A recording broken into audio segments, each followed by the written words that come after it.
Bonjour à tous. Aujourd'hui, nous sommes le mardi 25 novembre 2025 et notre cher ami John Helmer est avec nous. Bon retour parmi nous, John. Meved Mavericks down in you. Edith Singh Tool. Veuillez vous abonner et cliquer sur le bouton j'aime pour nous aider à toucher davantage de personnes. Et John, laissez-moi commencer par ce qui a été rapporté sur CNN. Barak Ravid, le journaliste d'Axios, parlait de la réunion. Nous avions le document de 28 points, le plan de paix, du président des États-Unis.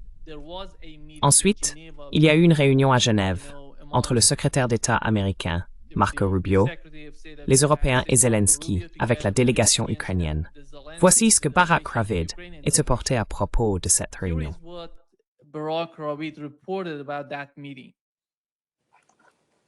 Que se passe-t-il alors?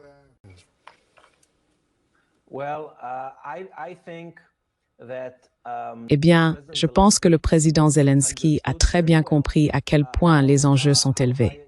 C'est pourquoi il n'a pas écarté le plan Trump. Il n'a pas dit non. Il a dit « Je suis prêt à négocier sur la base de ce plan de paix américain ». Je pense qu'il va continuer dans cette voie. Et à mon avis, ce qu'il va faire ressemble beaucoup à ce qu'a dit l'ancien premier ministre israélien Levi Eshkol dans les années 1960. Je fais des compromis. Et encore, et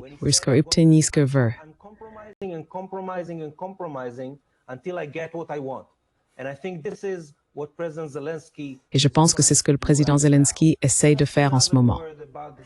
Juste un mot de plus sur la garantie de sécurité. Autant que je sache, et j'ai vu le projet initial de garantie de sécurité que les États-Unis ont donné à l'Ukraine, je pense qu'il s'agit de la garantie de sécurité la plus importante que le président Trump ait accepté d'accorder à un pays, en particulier à l'Ukraine. C'était la base des négociations. Depuis, la garantie de sécurité s'est renforcée et elle est conçue, c'est pas une garantie de type article 5, c'est certain, mais elle s'en rapproche beaucoup. Et c'est significatif. John, avant d'en venir à vos commentaires, voici ce que Lavrov a dit à propos du plan. Débat. Les principales propositions du plan Trump reposent sur l'accord conclu à Anchorage lors du sommet russo-américain tenu en août. Ces principes se reflètent généralement dans le plan que nous avons accueilli favorablement, comme l'a déclaré le président Poutine. Car après Anchorage, il y a eu une longue pause, et cette pause a maintenant pris fin avec la présentation de ce document. Nous n'avons pas encore reçu officiellement le document, même si nous l'avons obtenu par des canaux informels. Bien sûr, certains passages nécessitent des clarifications, et nous n'avons pas encore reçu la version définitive des États-Unis, ni celle dont les médias font état. Ceux qui pratiquent ce genre de diplomatie du mégaphone ont clairement leurs propres objectifs.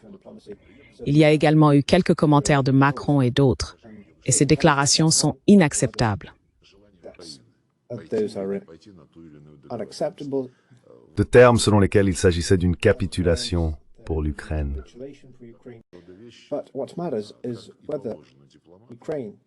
Ce qui importe, c'est de savoir si l'Ukraine est disposée à s'engager dans un tel accord.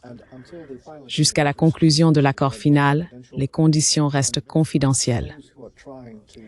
Ceux qui tentent d'analyser les documents ayant fait l'objet de fuites, délibérément pour susciter le battage médiatique, cherchent à saper les efforts de Donald Trump. Ils essayent de déformer le plan pour l'adapter à leur version.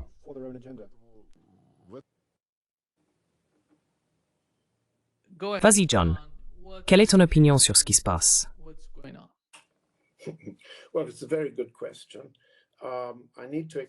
Eh bien, c'est une très bonne question. Je dois expliquer à notre public que j'utilise une caméra et un appareil pendant mes déplacements qui ne me permettent pas de regarder directement la caméra, les preuves, ni vous, ni le public. Donc pardonnez-moi si je semble regarder vers la droite alors que tout ce qui se passe ici est en réalité à gauche. Avant toute chose, nous n'avons pas besoin d'un Israélien citant des responsables israéliens pour nous conseiller sur ce qui se passe. Aucun Israélien n'a la compétence ni la base d'information nécessaire pour nous dire ce qui se passe dans cette guerre. Alors, oublions ce que M. Barak David a dit dans Axios. Barak David said in Axios. Second, what's happening here is very different on the Deuxièmement, ce qui se passe ici est très différent du côté russe, du côté ukrainien et du côté américain. Entre ce qui est publié et ce qui ne l'est pas, essayons de démêler tout cela. Tout d'abord, nous avons une série de réunions au cours desquelles les États-Unis tentent de dissimuler leur retraite face à une défaite inévitable dans la guerre en Ukraine. C'est une situation perdant-perdant-perdant pour Trump. Comme nous l'avons déjà dit, Nima, Trump, psychologiquement, et les États-Unis, politiquement et stratégiquement, pensent qu'ils doivent toujours gagner. C'est une retraite. Les conditions de cette retraite sont ici très fortement camouflées. Toutes les parties veulent poursuivre la guerre, en mettant bien sûr la Russie de côté. Ce qui est en jeu ici, ce sont les conditions de la poursuite d'une guerre longue, tout en camouflant la pause censée arrêter, ou du moins marquer une pause dans la guerre courte.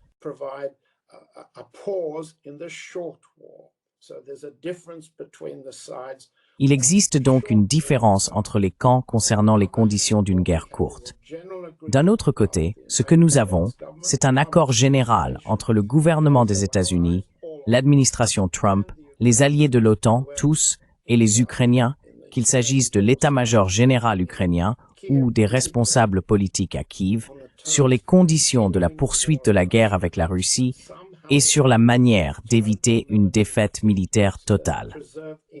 Ils veulent préserver une sorte de pause dans une guerre courte, sans aller jusqu'à la capitulation totale, ni la fin complète d'une guerre courte selon les conditions russes. Ainsi, entre une pause de guerre courte et la poursuite d'une guerre longue, nous voyons de nombreuses tentatives d'accommodement. Cela dit, qu'avons-nous vraiment ici?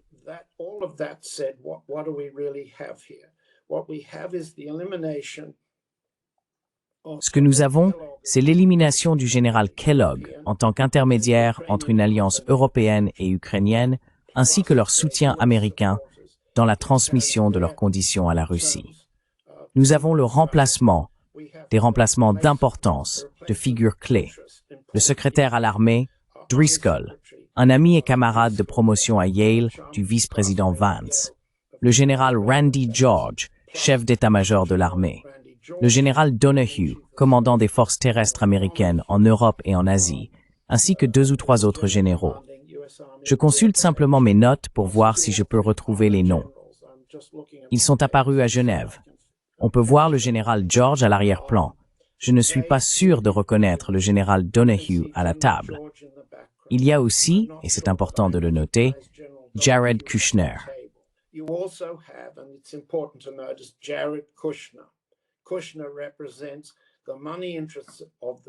Kushner représente les intérêts financiers de la famille Trump. C'est important.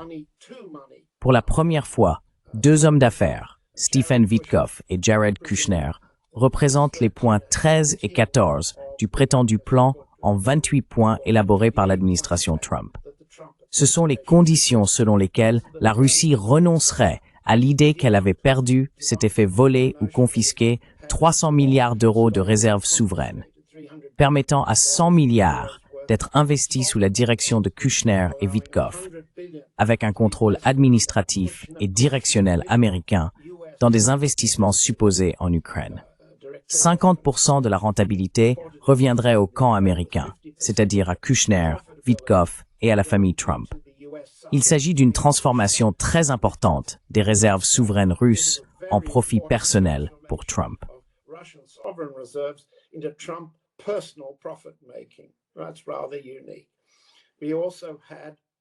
C'est plutôt unique. Nous avons également eu, enfin, pour parler sans avoir les notes du point 14 sous les yeux, la réorientation du solde des réserves souveraines, jusqu'ici présenté comme un vol des réserves et des avoirs russes, vers un fonds d'investissement conjoint américano-russe, essentiellement sous contrôle individuel des États-Unis et de la Russie. c'est la privatisation des fonds souverains russes. C'est une forme de privatisation unique. On pourrait aussi appeler cela du vol, à la manière de l'Air Helsin. C'est une combinaison singulière, dans le cadre d'une pause dans le règlement d'une courte guerre. Et il y avait Kushner et Vitkov à la table pour négocier cela l'autre jour. Maintenant, ce que nous avons eu ces dernières heures, à Genève puis à Abu Dhabi, ce sont des tentatives de modifier ces conditions.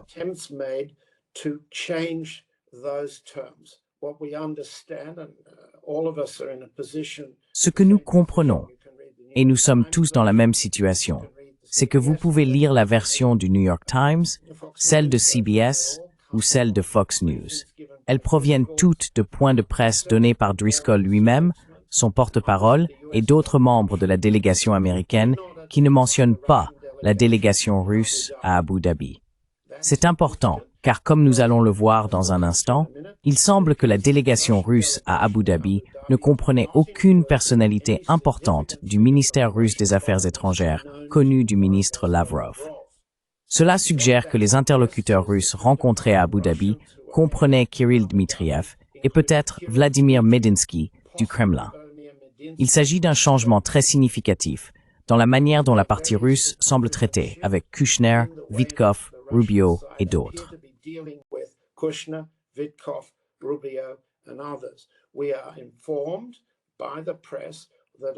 Nous apprenons par la presse que du côté ukrainien se trouvaient Yermak, Umerov et peut-être Boudanov. Nous ne connaissons aucune figure militaire du côté russe assise en face d'eux, dans une pièce ou une autre, autour d'une table ou d'une autre. Aucune figure militaire russe comparable. Ainsi, il semble que nous ayons une bande de financiers du côté américain, une autre du côté de Moscou, et aucun militaire. Personne ne représentant l'armée russe qui a combattu et accompli ce qu'elle a fait jusqu'à présent. C'est unique, et je tiens à le souligner pour tout le monde. Aucune représentation militaire, aucune représentation diplomatique. Ce qui en est ressorti apparemment, c'est un accord selon lequel aucune frontière ne sera fixée dans l'accord, aucune ligne définie.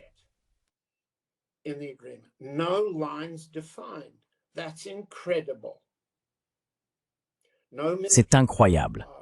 Aucune représentation militaire du côté russe pour négocier la manière dont les lignes seraient tracées le long des lignes de contact.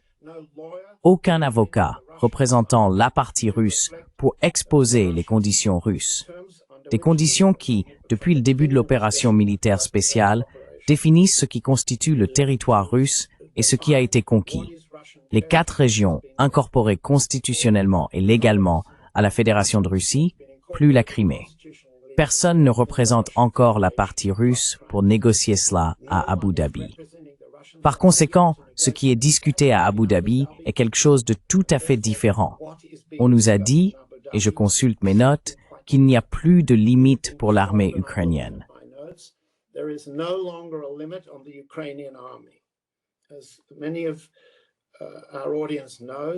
Comme beaucoup de nos auditeurs le savent, Nima, tu as eu des collègues qui ont souligné que dans le premier accord d'Istanbul I, la partie russe avait proposé un plafond de 85 000 hommes pour l'armée ukrainienne. C'était en avril 2022.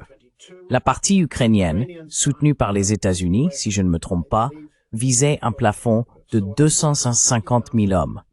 Peut-être que je me trompe de quelques milliers.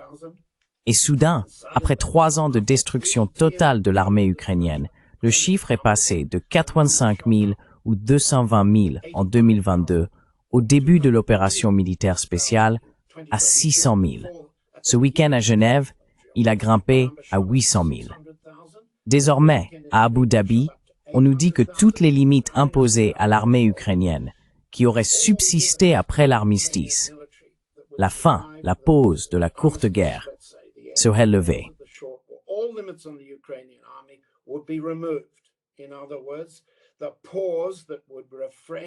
En d'autres termes, la pause qui permettrait à l'armée ukrainienne de se ressaisir après sa défaite massive face à l'armée russe. Or non. Personne ne se souvient d'un armistice dans lequel une armée victorieuse accepterait une pause pour un tel cessez-le-feu avec un rafraîchissement de ce genre. De plus, je consulte à nouveau mes notes. On nous dit d'après toutes les sources qui fuient depuis Abu Dhabi, que la question de l'amnistie ne figure plus dans le soi-disant accord en 19 points, ou dans sa version abrégée, l'accord d'Abu Dhabi, appelons-le ainsi, Genève modifiée en Abu Dhabi. Il n'y a, voyons voir, aucun accord sur les frontières que nous avons mentionnées, aucun accord interdisant les forces de l'OTAN à l'intérieur de l'Ukraine. Il y a probablement bien d'autres mesures, mais que voyons-nous ici?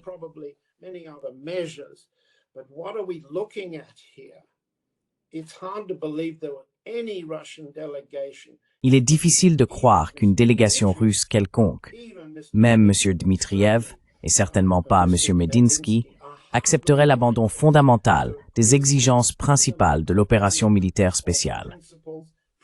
L'absence d'interdiction des troupes de l'OTAN en Ukraine signifie un renforcement de la plateforme de combat ukrainienne contre la Russie, qui a été vaincue et est en voie d'anéantissement total. Tout d'abord, l'absence de limites imposées à l'armée ukrainienne implique la reconstitution de cette armée dans la paix qui suivrait.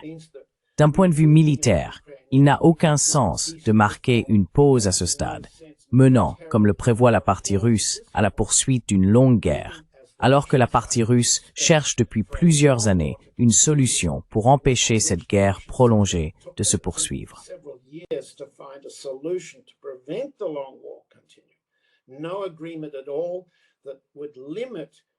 Aucun accord, en aucune façon, ne limiterait la capacité de l'OTAN à renforcer et à reconstruire tout ce que l'armée russe a conquis. N'en ai-je pas déjà assez dit? Il est tout simplement incroyable que la presse anglo-américaine rapporte un accord russe à Abu Dhabi pour une telle reddition de tous les objectifs déjà atteints, ainsi que de tous ceux énoncés depuis que le ministère des Affaires étrangères a présenté, le 17 décembre 2021, la proposition d'assurance de sécurité mutuelle et de non-agression en Europe entre la Russie, les États-Unis et l'OTAN. Qui se rend ici?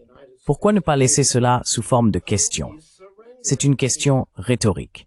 Tous ceux qui écoutent ne comprennent-ils pas la réponse?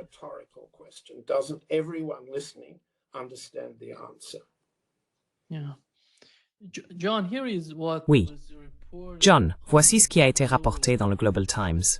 Il parle d'un plan en 28 points après la réunion que Rubio a eue à Genève. Ils l'ont réduit à 19 points. Oui. Il semble que vous ayez mentionné les trois principales questions critiques.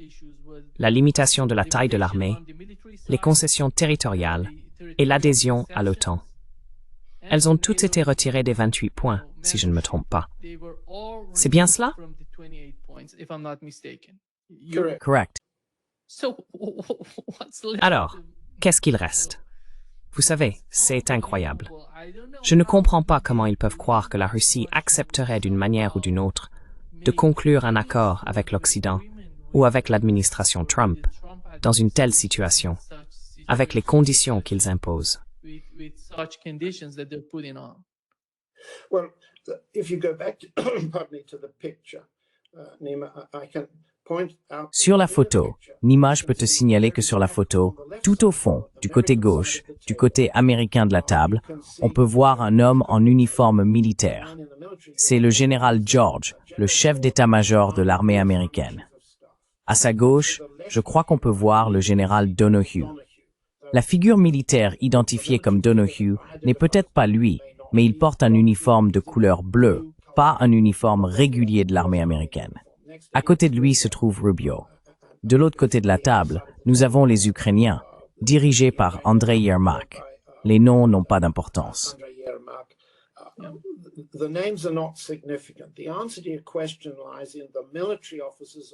La réponse à votre question réside dans le fait que les officiers militaires du côté américain de la table sont venus avec Driscoll, qui se trouve à la gauche de Rubio sur la photo, pour dire à la délégation ukrainienne de l'autre côté, « Vous ne pouvez pas gagner cette guerre. Vous l'avez perdue, à moins de vous retirer maintenant. » En un sens, la réponse à votre question est que ce groupe de personnes représente les perdants de la guerre. Les hommes en uniforme militaire comprennent très bien qu'il n'y a rien, absolument rien, que les États-Unis puissent faire militairement à présent pour empêcher la défaite de toutes les poches ukrainiennes le long du front.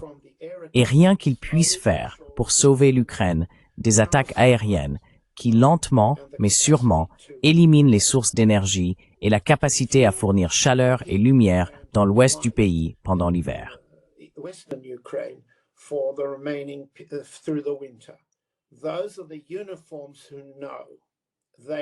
Ce sont les uniformes qui savent. Ce sont eux qui ont dit aux civils du côté ukrainien qu'il n'y avait rien que les États-Unis puissent faire militairement pour éviter une telle défaite.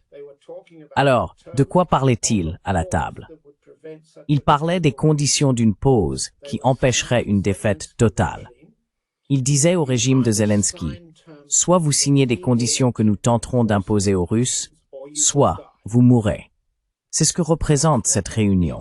C'est ce que faisaient les uniformes, Rubio et les autres. Ils maquillaient leur défaite.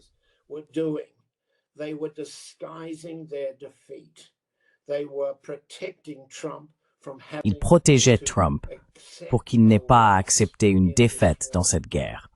Un président qui veut seulement gagner, gagner, gagner, et ne jamais perdre, perdre, perdre.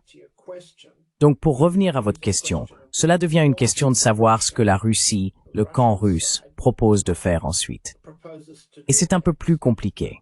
Ce que nous pouvons déjà constater, c'est que le ministre des Affaires étrangères de la Russie, Sergei Lavrov, a insisté, comme il l'a fait la semaine dernière, et comme le porte-parole du ministère des Affaires étrangères l'a dit la semaine dernière, et comme certains de vos collègues du podcast l'ont déjà mentionné, ils n'ont pas vu la proposition. On ne peut pas négocier avec un mégaphone. Dmitri Peskov l'a dit au nom du président.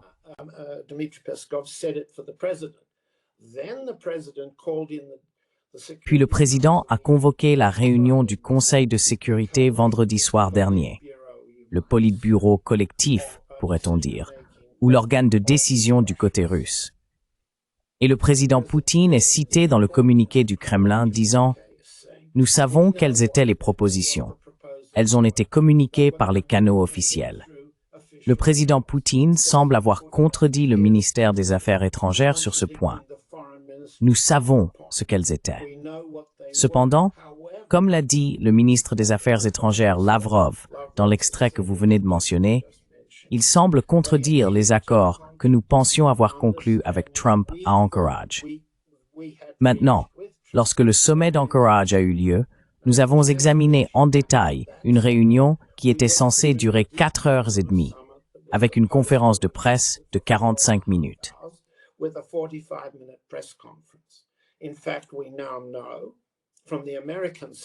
En fait, nous savons maintenant, du côté américain et non du côté russe, que Trump s'est levé et a dit « Je rentre chez moi » à mi-parcours. Il a écourté toute la réunion à environ 2 heures et 15 minutes et la conférence de presse à 12 minutes. 12 de ces minutes ont été occupées, 8 par une déclaration écrite que le président Poutine a lue et 4 par une déclaration que le président Trump a également lue. Que peut-on apprendre ou que peut-on comprendre lorsque le ministre des Affaires étrangères Lavrov demande « Les accords ont-ils été conclus ?» Quelle que soit notre compréhension de ce qui s'est passé, la moitié du temps prévu a eu lieu au lieu de la totalité. Disons donc que la moitié des accords qu'il visait ont été atteints, pas l'ensemble complet. Cela signifie que l'autre moitié des accords reste, disons, sous-interprétée, ambiguë, difficile à comprendre rétrospectivement.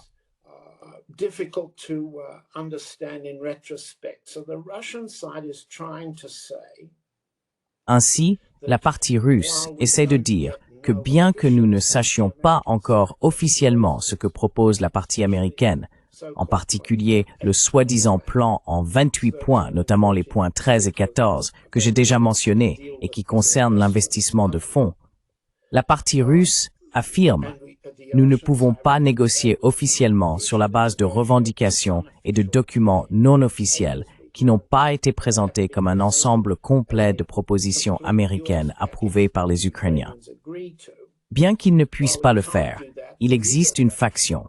Il doit y avoir une faction. Les preuves montrent qu'une équipe de négociation russe se trouve à Abu Dhabi et travaille sur la base de ces 28 points. Quant à savoir de qui il s'agit, comme je l'ai dit, cela reste spéculatif, et j'ai mentionné un ou deux noms. Ce que l'on peut également en déduire, c'est qu'il n'existe pas encore, du côté russe, de consensus sur les détails des conditions.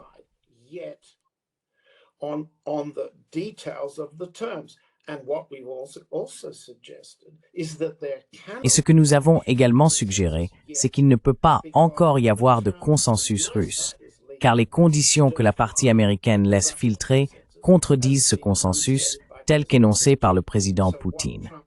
Ainsi, ce que Lavrov entend par les accords avec Trump, les accords conclus avec Trump à Anchorage, correspond à ce que le président Poutine a dit à Trump, ce que Trump semblait comprendre et approuver. Ces accords sont contredits par presque toutes les conditions, appelons-les les conditions de Genève, plutôt que d'utiliser des repères numériques comme 28 points, 19 points et ainsi de suite. Gardons à l'esprit qu'il y a 31 points dans le document russe original de juin 2025 provenant d'Istanbul.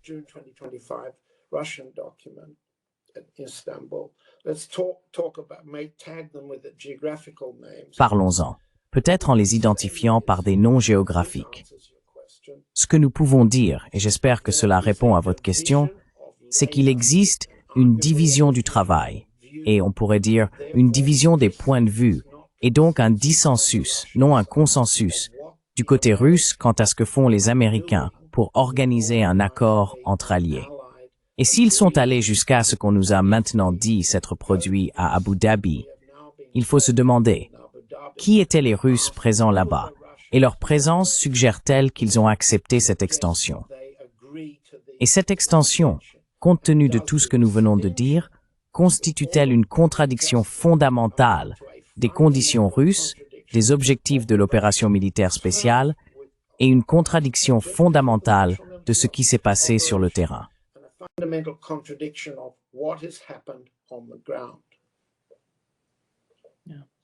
John, ce que nous venons d'apprendre à l'instant de Peskov, c'est que la Russie n'a reçu aucune version mise à jour du plan ukrainien de Washington, celui qu'ils sont en train de préparer. Comment penses-tu que la situation évolue avec le temps? Car à mon avis, les Européens jouent un rôle crucial et important dans toute cette affaire.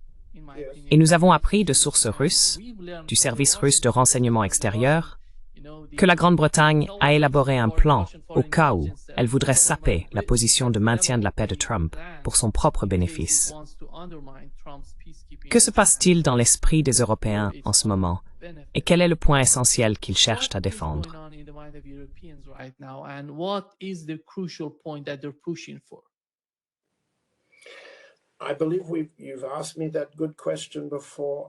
Je crois que vous m'avez déjà posé cette excellente question, et les collègues de Dialogue Works ont des points de vue légèrement différents. Mais laissez-moi essayer de reformuler ce que, selon moi, montrent les preuves. Les faits indiquent que les régimes européens comprennent qu'ils ne peuvent pas non plus donner l'impression de perdre cette guerre. En revanche, leurs ressources pour la poursuivre sont limitées. Les Européens, en particulier l'Allemagne, le Royaume-Uni et la France, veulent continuer à mener une longue guerre contre la Russie et ont misé l'avenir de leur régime politique fragile sur sa poursuite. L'Allemagne se remilitarise, la Pologne se remilitarise, la France et le Royaume-Uni font de même, tout comme la Finlande et les autres le long du front d'Europe du Nord.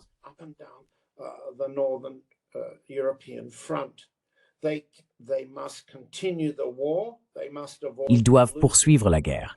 Ils doivent éviter de la perdre de manière décisive. Ils n'ont pas les ressources pour cela, d'autant plus que l'administration Trump a imposé le principe selon lequel, quoi que fassent les Européens pour maintenir la guerre, ils doivent payer la facture des États-Unis. Ainsi, pour les États-Unis, continuer la guerre signifie d'abord ne pas perdre, et ensuite soutirer de l'argent aux Européens pour financer les armes nécessaires à la poursuite des combats sur le front ukrainien. Donc, ne pas perdre et continuer. Ce sont, disons, des objectifs légèrement contradictoires, mais ce sont bien ceux des puissances européennes, et on le voit dans toutes leurs actions.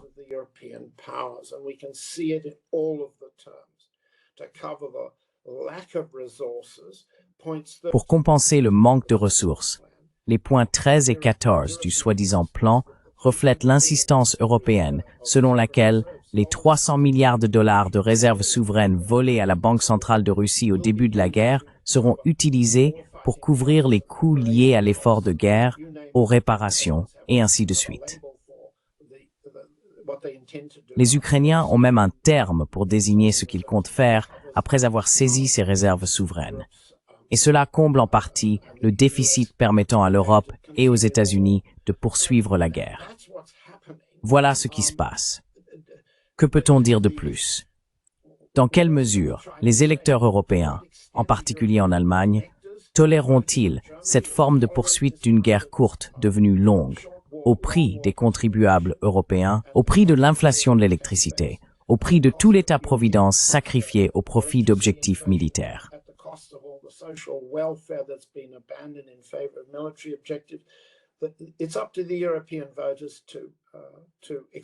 C'est aux électeurs européens de s'exprimer.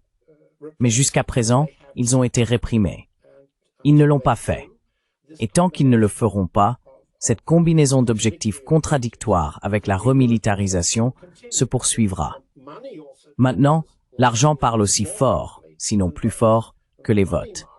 Et les marchés financiers ont ces derniers jours fait baisser les cours boursiers des entreprises de défense, les entreprises de défense cotées en France, au Royaume-Uni, en Allemagne et aux États-Unis. Le marché pense qu'il y aura moins de guerre, ce qui signifie moins d'argent public consacré aux achats de l'État, donc moins d'argent des contribuables aux États-Unis et en Europe pour la poursuite de la guerre à travers les dépenses publiques dans les entreprises de défense.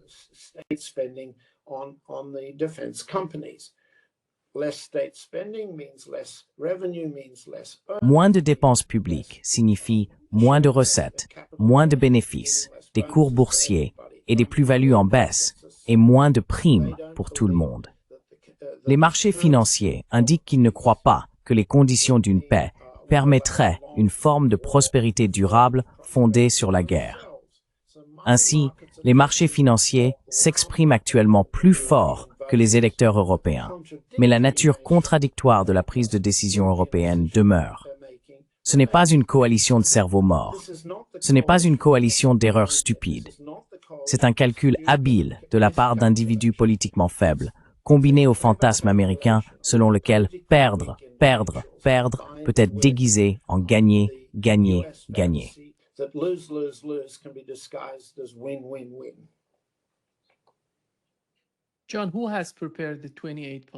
John, qui a préparé le 28e plan de la part des États-Unis. Penses-tu que c'était Steve Witkoff avec d'autres, ou bien lui avec Kirill Dmitriev? Et qu'en savons-nous? Parce qu'hier, John, le point que j'essaie de souligner, c'est que je parlais avec Paul Craig Roberts, et il a dit que 600 000 c'est trop pour que la Russie l'accepte. Tu sais, comme tu l'as mentionné lors des pourparlers d'Istanbul en avril 2022, il parlait de 85 ou 65 000 soldats du côté ukrainien. Et maintenant, ce chiffre a augmenté de façon spectaculaire à 600 000. Et maintenant, les Européens ont proposé 800 000. Comme tu l'as mentionné, il semble que dans le nouveau plan après la réunion de Genève, la limitation ait été supprimée. Comment vois-tu cela?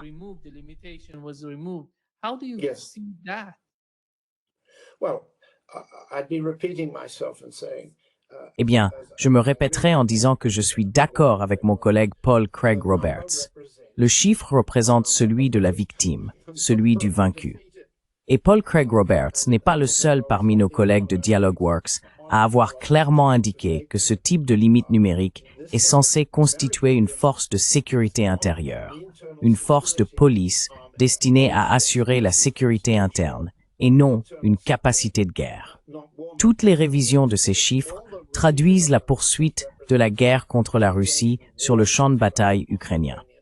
Et il n'y a aucune raison pour que la partie russe accepte le chiffre initial, qui dépassait déjà ce qu'elle avait proposé, 85 000, si je ne me trompe pas, dans l'accord d'avril 2022.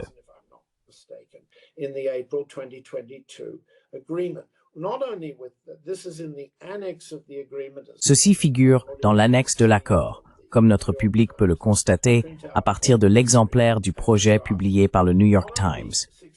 Il ne s'agit pas seulement de 85 000, si je ne me trompe pas, numériquement, mais aussi de limites spéciales sur le nombre de chars, de limites spéciales sur le nombre de pièces d'artillerie à longue portée, et de limites spéciales sur les équipements de missiles et de roquettes à longue portée destinés à attaquer la Russie. Toutes les restrictions figurant dans cette annexe ont été conçues pour garantir que le territoire ukrainien ne continue pas d'être une plateforme de guerre pour attaquer la Russie. Ni la Russie dans les régions de Novorossiya, ni la Russie dans l'arrière-pays, ni la Crimée.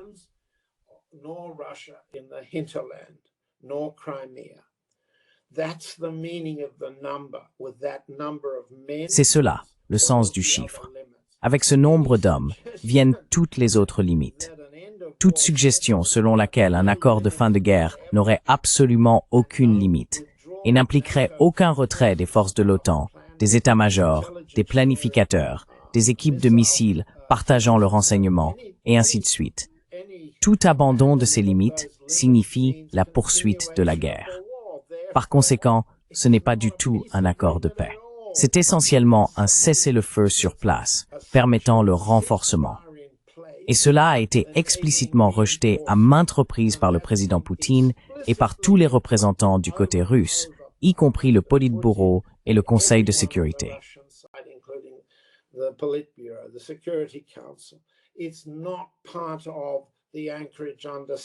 Cela ne fait pas partie des accords d'Anchorage, et cela était clair. Prenons simplement ce point.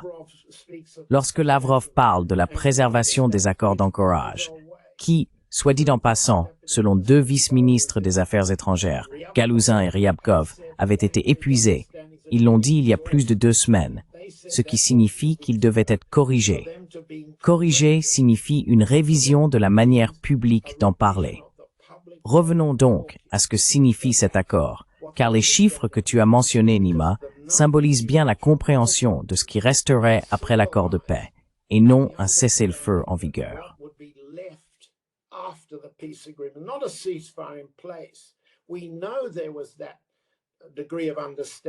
Nous savons qu'il y avait ce degré de compréhension avec Trump parce que Trump l'a dit lui-même. Il a déclaré « Je n'insiste plus sur un cessez-le-feu en place, car de tels cessez-le-feu ne tiennent pas à moins d'être accompagnés d'un accord de paix global. » L'un des rares propos empreints de bon sens, l'une des rares phrases complexes et non creuses que le président des États-Unis ait réussi à formuler ces derniers mois. Mais ensuite, Trump s'est contredit. Comment s'est-il contredit? Nous en avons parlé dans Dialogue Works. Dialogue Works a clairement montré que Trump avait renversé cette position, puis menacé de déployer le Tomahawk, tout le monde s'en souvient, et ensuite introduit la soi-disant sanction de l'âge de pierre, celle qui devait ramener la Russie à l'âge de pierre en bloquant toutes les ventes de pétrole russe à l'Inde, à la Chine, à la Turquie et à l'Europe.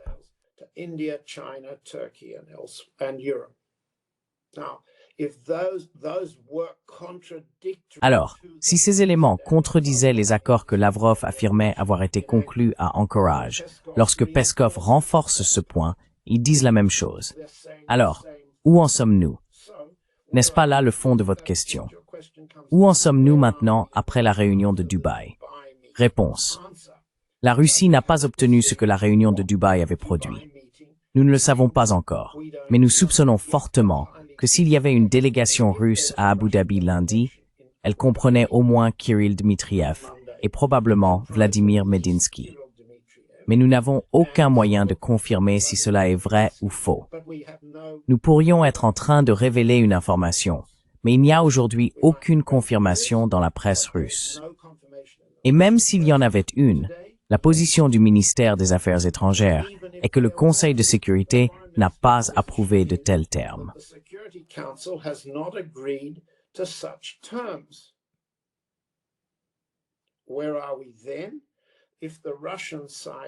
Où en sommes-nous alors?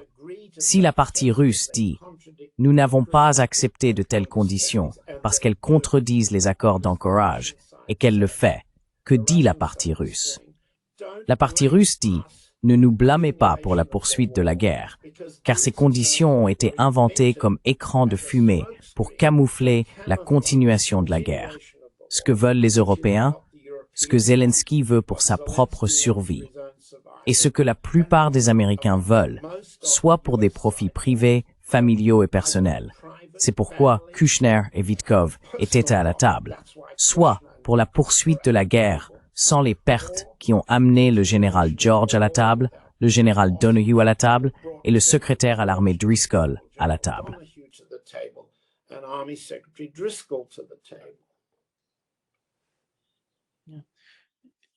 John,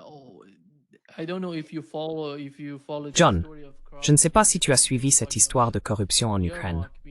On dit que Yermak en est au centre, et il semble que l'establishment aux États-Unis ne veuille pas le laisser tomber avec ces accusations. Comment vois-tu la situation avec l'administration Zelensky? Parce que cela pourrait jouer un rôle important pour les acculer, exercer une pression sur eux afin qu'ils acceptent le règlement, les points du plan concernant les limites militaires, les concessions territoriales.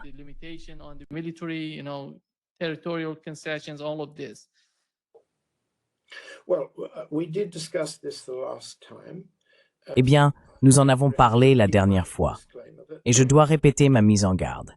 Pour parler de corruption, quelle qu'en soit l'ampleur, à Kiev, il faut disposer de meilleures sources que les miennes, des personnes qui y sont depuis bien plus longtemps que moi, pour expliquer l'étendue de la corruption, les montants d'argent en jeu, des milliards de dollars, pas seulement des millions, comme on avait autrefois accusé Timoshenko d'en avoir détourné. Cela concerne toutes les factions du gouvernement ukrainien depuis 2022, toutes sans exception.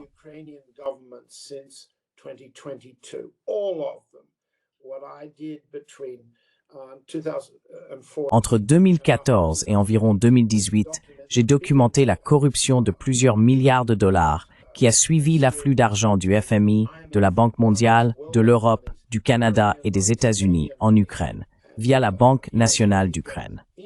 Cet argent a ensuite été réparti entre les banquiers ukrainiens, Kolomoïski et Privatbank, Viktor Pinchuk et, si je ne me trompe pas, Credit Bank, et d'autres, à travers eux et leurs entreprises, sortant d'Ukraine pour finir dans leurs poches privées. Il s'agissait de montants se chiffrant en multiples milliards de dollars. Et cette corruption n'est pas en train d'être inversée. Dans cette corruption, tout le monde, y compris l'ancien président Petro Porochenko, le soi-disant président Zelensky, son principal collaborateur et adjoint Andrei Yermak, ainsi que tous les autres, sont impliqués et engagés.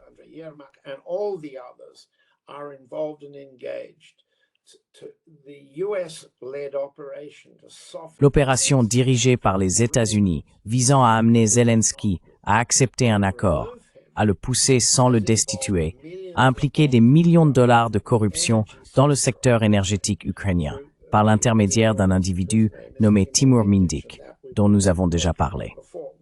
Ce qu'il faut dire ici, c'est qu'il existe une lutte de succession politique découlant des campagnes anticorruption. Il y a également une lutte de succession militaire autour de la question de savoir si le général Syrski doit être remplacé en tant que perdant de la série actuelle de batailles le long du front. Et s'il est écarté, qui le remplacera à l'état-major général? S'agira-t-il d'un état-major conçu pour survivre, pour mener la nouvelle guerre après l'adoption de la soi-disant pause ou des conditions de guerre courtes?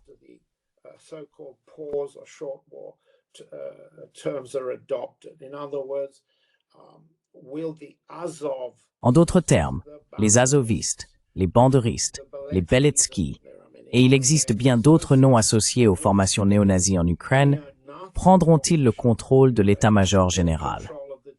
C'est là le problème de la succession militaire, dans lequel Boudanov, le chef du GUR, l'unité de renseignement militaire de l'état-major général, peut jouer un rôle d'une manière ou d'une autre. Ainsi, il existe deux problèmes de succession en Ukraine. Un problème de succession militaire et un problème de succession politique, tous deux visant à trouver un moyen de conserver le pouvoir et l'argent après l'armistice, appelons-le ainsi. Après la capitulation, après le cessez-le-feu, après le règlement. Appelez cela comme vous voulez. Il y a 2 problèmes de succession en Ukraine. So there are 2 succession problems in the Ukraine, the anti-corruption campaigns. Les campagnes anticorruption, américaines, britanniques, européennes, visent toutes à trouver un moyen d'écarter une faction du contrôle politique ou militaire du pays, afin de poursuivre indéfiniment la guerre contre la Russie jusqu'à ce que, dans la mentalité d'Azov ou de l'extrême droite, les Russes cessent d'exister. Leur objectif est génocidaire et ils n'abandonneront jamais. Nous sommes donc confrontés à plusieurs problèmes de succession liés à la poursuite de la longue guerre, ainsi qu'à une lutte pour imposer les conditions de la guerre courte au profit de telle ou telle faction du côté ukrainien. Les luttes de factions font partie de la politique normale partout. Les campagnes anticorruption ont une valeur factionnelle dans la situation politique et militaire ukrainienne actuelle. Et c'est un niveau de détail trop fin pour que nous puissions l'aborder maintenant. Nous n'en avons pas le temps.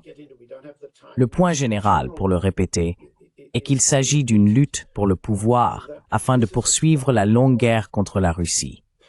C'est bien de cela qu'il s'agit.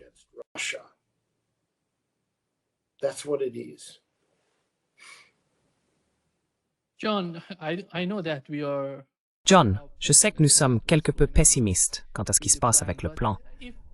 Mais si nous pouvions aller au-delà de cela, adopter un point de vue un peu plus optimiste, supposons qu'ils parviennent à trouver une forme de règlement en Ukraine. Nous avons eu la Chine, Xi Jinping, appelant Donald Trump et soutenant tout effort susceptible de mettre fin au conflit en Ukraine. Penses-tu, compte tenu de ce qui s'est passé avec l'accord de Minsk II, que si quelque chose de nouveau réunit toutes les parties pour parvenir à un accord, elles auraient besoin de garants pour cet accord, pour le règlement?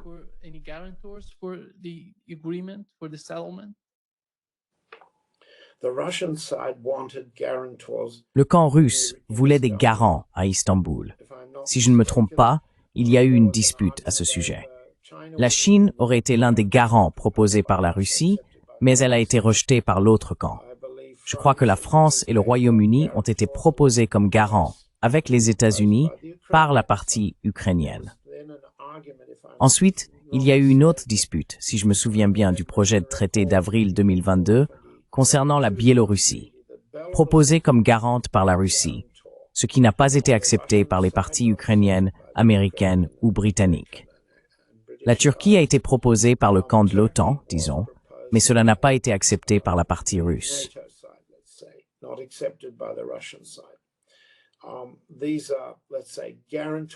C'était, disons, des nations garantes, dans une formule, si je me souviens bien, qui les chargeait de superviser la mise en œuvre de toutes les dispositions relatives au cessez-le-feu, les dispositions concernant le retrait des lignes fixes, le respect de ces lignes, l'application des zones démilitarisées, et ainsi de suite.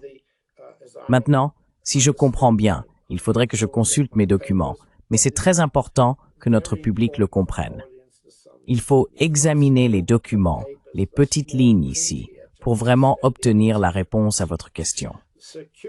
Les garanties de sécurité dans le plan en 28 points étaient essentiellement une opération américaine, pour laquelle les États-Unis devaient recevoir une compensation financière, et une formule qui, techniquement parlant, n'était pas mauvaise.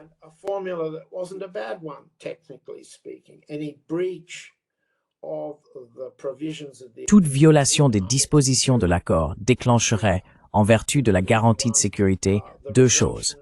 Premièrement, la reprise, un rétablissement immédiat des sanctions contre la Russie à titre de punition.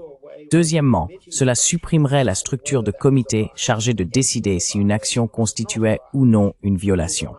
C'était donc une formule beaucoup plus simple, plus facile à adopter et à approuver. Les États-Unis joueraient ce rôle. Ensuite, il y aurait des mesures destinées à bénéficier à la victime de toute violation. Si les Ukrainiens attaquaient la Russie, ou si le camp russe attaquait l'Ukraine, les États-Unis, en un sens, agiraient comme un arbitre unique et non comme un comité d'arbitres. Telles étaient les formules adoptées entre 2022 et la semaine dernière. But let's remember, and it's important to remember the small. Mais rappelons-nous, et il est important de s'en souvenir, les petits caractères et les grandes lignes de l'accord du 17 décembre 2021 proposé par le ministère russe des Affaires étrangères. On ne peut pas avoir ces petits éléments sans un traité global, réciproque et de non-agression, dans lequel l'OTAN ferait marche arrière, dans lequel il y aurait un désarmement vérifiable des deux côtés, et dans lequel les Européens comme les Russes s'engageraient véritablement à s'abstenir de toute action pouvant représenter une menace mutuelle. Cela ne signifie pas un accord permettant à la Pologne de devenir la nouvelle base des forces aériennes dotées de capacités nucléaires, ce qui figure dans le plan en 28 points. Cette nouvelle disposition est totalement incompatible avec ce cadre.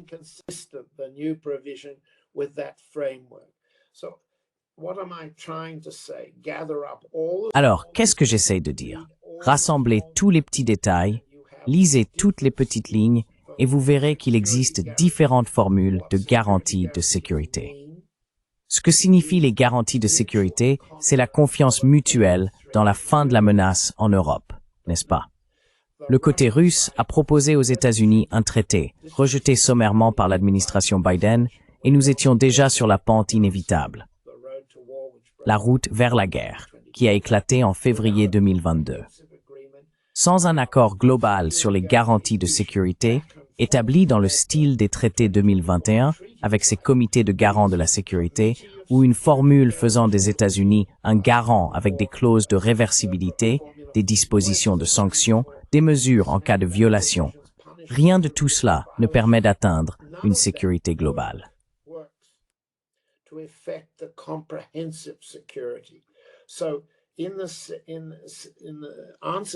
Ainsi, pour répondre à votre question, les garanties de sécurité doivent être globales. Elles doivent être réciproques. Elles doivent être mutuelles. Mais elles doivent aussi s'étendre au-delà du champ de bataille. Ne pas remplacer le champ de bataille ukrainien par la Pologne, ni la Pologne par la Finlande ou les États baltes, ni tous ces États du Nord par le Groenland ou le corridor arctique. Elles ne doivent pas déplacer la guerre, sous une forme séquentielle, comme nous l'avons déjà suggéré, de l'Europe vers l'Asie contre la Chine, ni transformer la plateforme de combat ukrainienne des États-Unis contre la Russie en une plateforme de combat pakistanaise contre l'Iran, contre l'Afghanistan et contre la Russie sur le front sud avec son allié l'Inde.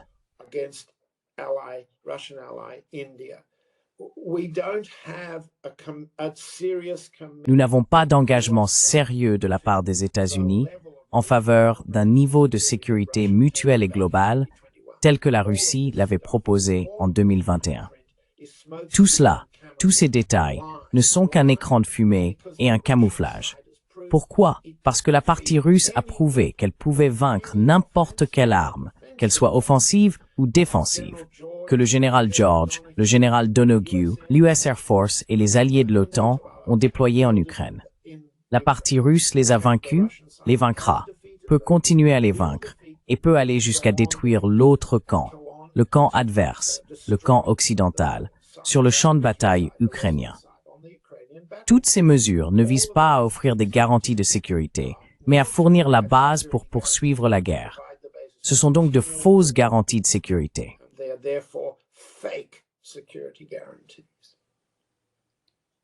John,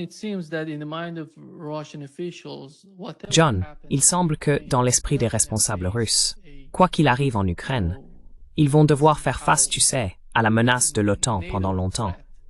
Et ils ne... Eh bien, je ne sais pas si tu as vu l'ambassadeur d'Iran en Russie parler du fait que la Russie aurait proposé une sorte de pacte de défense entre des pays partageant les mêmes idées. Il y a une carte qui circule sur Internet et on peut voir les membres dont il parle. La partie vert foncé montre un nouveau pacte de défense. La Russie, la Biélorussie, le Kazakhstan, le Kirghizistan, le Tadjikistan et l'Arménie. Kazakhstan, Kyrgyzstan, Tajikistan and Armenia. We have observers like Serbia. Nous avons des observateurs comme la Serbie, coopérant avec l'Iran, indiqué en bleu, et d'anciens membres en rouge, l'Ouzbékistan et l'Azerbaïdjan. comment voyez-vous la manière dont la Russie gère la question de l'OTAN? Parce qu'il ne semble pas que l'OTAN soit sur le point de disparaître. Elle se rapproche de la Russie. Et la situation en Ukraine devient plus complexe à chaque fois que nous en parlons. Quelle est la solution permanente du côté russe? S'agit-il d'une nouvelle forme de pacte de Varsovie, quelque chose qui pourrait faire face à l'OTAN sans s'impliquer directement dans une guerre, mais qui créerait tout de même une sorte de force de dissuasion?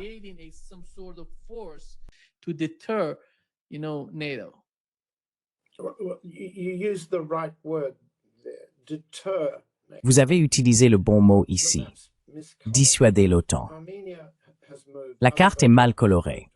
L'Arménie a changé, et l'Azerbaïdjan s'est éloigné de sa relation avec la Russie pour se rapprocher des États-Unis et de l'OTAN.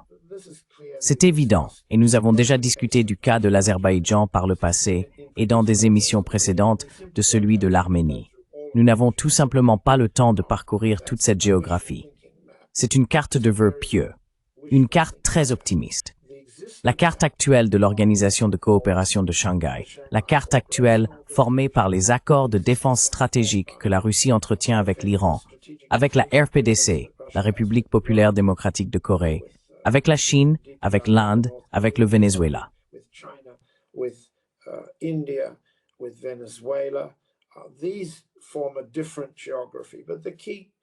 Cela forme une géographie différente. Mais le point essentiel que vous soulevez est important. Dans quelle mesure ces pactes, ainsi que le partage du renseignement militaire et de la défense, fonctionnent-ils réellement? La mise en œuvre qui suit la signature des accords dissuade-t-elle une attaque américaine? Eh bien, je pense que nous avons des raisons de croire que oui, et votre dialogue y contribue, car il offre aux gens plus que de simples opinions. Les opinions de personnes comme nous, il y en a à l'appel. Ce qui a de la valeur, c'est l'analyse des preuves. Et les preuves montrent que l'activité du système de défense russo-iranien, bien au-delà de ce qui est écrit sur le papier, a dissuadé une nouvelle série d'attaques israélo-américaines. Dissuadé. Pourquoi?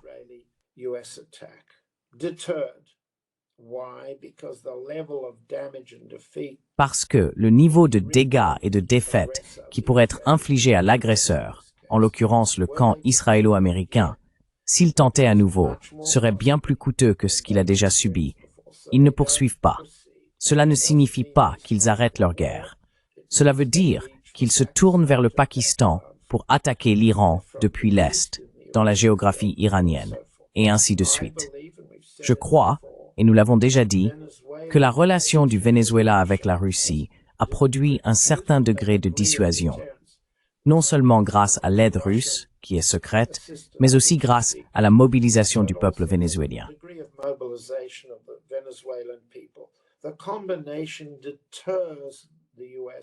La combinaison dissuade la flotte américaine dans les Caraïbes, les marines et les autres forces d'intervention, ne mettant pas fin à la guerre contre le Venezuela, mais obligeant Trump à abandonner son histoire de couverture liée au fentanyl. Cela le pousse à recourir à des opérations secrètes pour un changement de régime, et ainsi de suite. Le niveau de dissuasion du côté du partenariat russe a augmenté, tandis que le niveau de retrait ou d'abandon des interventions militaires ouvertes pour un changement de régime s'est accru. C'est cela qui est dissuadé. Et ce à quoi nous faisons face maintenant, c'est une expérience ou un test majeur de la résilience du camp russe à maintenir sa capacité de dissuasion. Nous voyons également une divergence de point de vue au sein du camp russe sur ce qui peut être obtenu à court terme en matière d'avantages économiques. Rappelez-vous, nous l'avons déjà dit, nous l'avons dit sur Dances with Bears, afin que les gens puissent examiner les chiffres.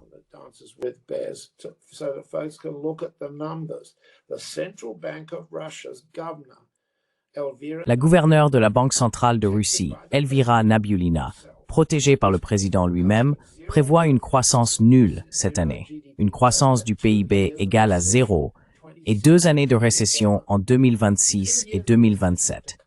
2 années de récession à venir. Pour que la Russie entre en récession, tout en tentant de mener cette guerre, cette combinaison est déstabilisante, profondément déstabilisante pour la Russie. Elle encourage les ennemis de la Russie. elle les encourage à poursuivre la guerre, car ils estiment que le président Poutine, malgré sa popularité élevée et stable, peut perdre cette guerre au cours d'une récession de 2 ans. Et ensuite, nous nous dirigeons vers l'élection présidentielle russe et la course à la succession qui doit être achevée d'ici 2030.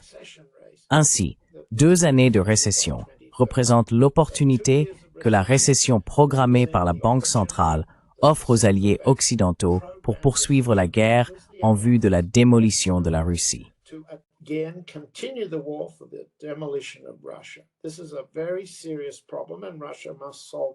C'est un problème très sérieux et la Russie doit le résoudre sur le plan intérieur. Mais c'est une preuve, mes amis, et il faut en tenir compte, car les Européens estiment que cela leur donne confiance. Voici la carte interne de la Russie, et cela, combiné au partenariat que vous venez de mentionner, soulève une question importante. La Russie est-elle disposée, dans ces circonstances incertaines, pour les 2 prochaines années, à être considérée par ses alliés stratégiques comme un partenaire fiable pour dissuader dans leur défense leurs ennemis, tous dirigés par les États-Unis et l'OTAN? C'est une question importante, et c'est celle à laquelle DialogueWorks contribue à répondre, petit à petit, chaque semaine.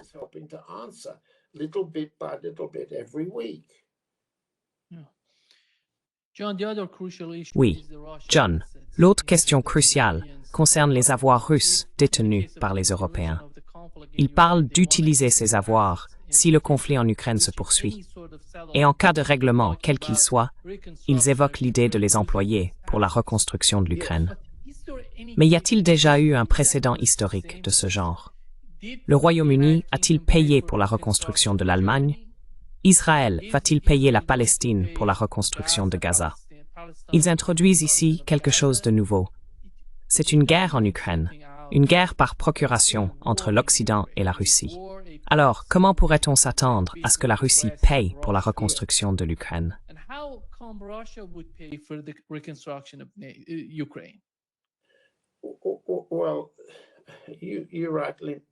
Eh bien, vous soulevez un point juste. Il est déraisonnable que l'agresseur, l'Ukraine, ayant été vaincu par la cible de son attaque, doive ensuite être reconstruit par cette même cible. Lorsque le président Roosevelt a rencontré le roi Abdelaziz d'Arabie saoudite, il a suggéré que l'Arabie saoudite pourrait accueillir des Palestiniens quittant la Palestine afin que celle-ci puisse être entièrement peuplée par des Juifs quittant l'Allemagne, chassés d'Allemagne, survivants de l'Holocauste. Abdelaziz a dit à FDR, « C'est unique dans l'histoire, Monsieur le Président. Suggérez-vous que les victimes de la guerre allemande qui ont survécu doivent payer pour les dégâts causés par l'Allemagne et aider celle-ci à se relever aux dépens des victimes. »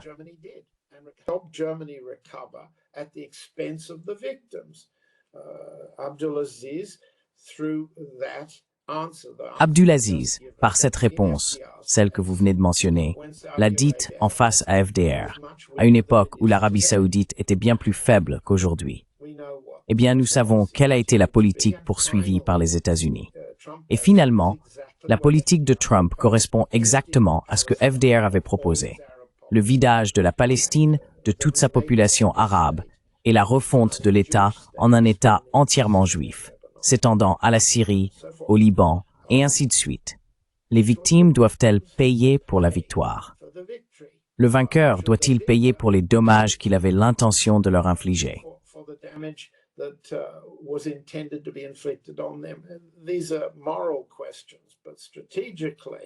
Ce sont des questions morales, mais stratégiquement, la Russie y a déjà répondu avec les 2 objectifs de l'opération militaire spéciale, la démilitarisation de l'Ukraine. Il ne s'agit pas d'utiliser les ressources russes pour reconstruire l'Ukraine en une nouvelle plateforme de guerre. Cela contredirait et s'opposerait directement à cet objectif. L'exigence de dénazification signifie au minimum de nouvelles élections, la fin de la mobilisation et la fin du régime d'exception de Zelensky. Des élections dans les 100 jours suivant la signature du pacte font partie des dispositions du plan en 28 points. C'est là, c'est positif. Nous l'acceptons comme positif. La Russie peut l'accepter, mais sans dénazification, cette disposition électorale signifie le contraire de ce que la Russie a proposé. Voilà la réponse. Nous pourrions continuer encore longtemps. Does that answer? We could go on and on. We can go through each of the 28 points. Nous pouvons passer en revue chacun des 28 points. Nous pourrions examiner les 19 points. Nous pourrions aussi considérer la version abrégée d'Abu Dhabi de ces points. Ils mènent tous à la même conclusion fondamentale que tu as toi-même formulée, Nima. Pour que la Russie accepte cela, ce serait une contradiction flagrante avec la légitime défense rendue nécessaire par l'avancée de l'OTAN vers l'Est. C'est fondamental. Mais il y a aussi la nécessité d'atteindre la paix, d'empêcher les tueries, le sacrifice inutile par les Européens et les Américains de vies ukrainiennes et russes. C'est aussi un principe humain fondamental. La politique de la guerre de l'information exige que la Russie ne soit pas tenue pour responsable de l'absurdité des discours qui parlent de paix, mais ne sont en réalité qu'un écran de fumée pour la guerre.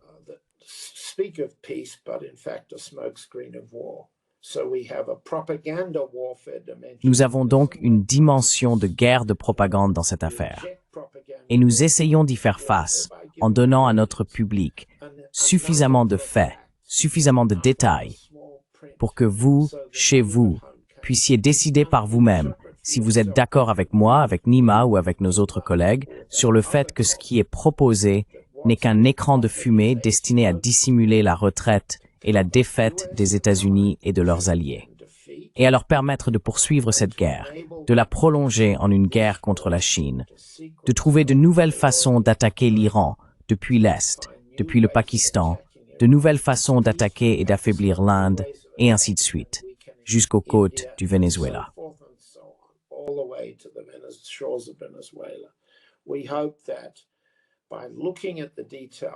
Nous espérons qu'en examinant les détails et en écoutant notre version des preuves, en consultant les versions écrites, la documentation de Dance with Bears et le travail de nos collègues qui produisent les preuves, vous pourrez décider par vous-même. Exagérons-nous ou reflétons-nous la réalité? Selon les critères d'un tribunal, qui est coupable du meurtre ici? Qui est coupable du crime? Qui a eu l'intention du crime? Qui a utilisé l'arme? Qui a tiré les coups de feu? Qui a provoqué les morts criminelles? Dans ce cas, j'espère que nous avons clairement montré que les réunions d'Abu Dhabi et de Genève étaient des alibis, de faux alibis, destinés à couvrir les crimes que l'armée russe a vaincus et continuera de vaincre jusqu'à la fin nécessaire.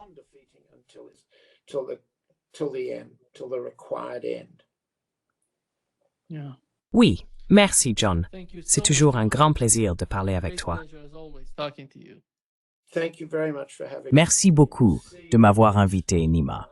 À la semaine prochaine, je pense que je pourrai regarder plus directement la caméra et trouver les documents plus facilement que nous ne l'avons fait aujourd'hui pendant mon voyage. Merci beaucoup, Nima. Merci John. À bientôt.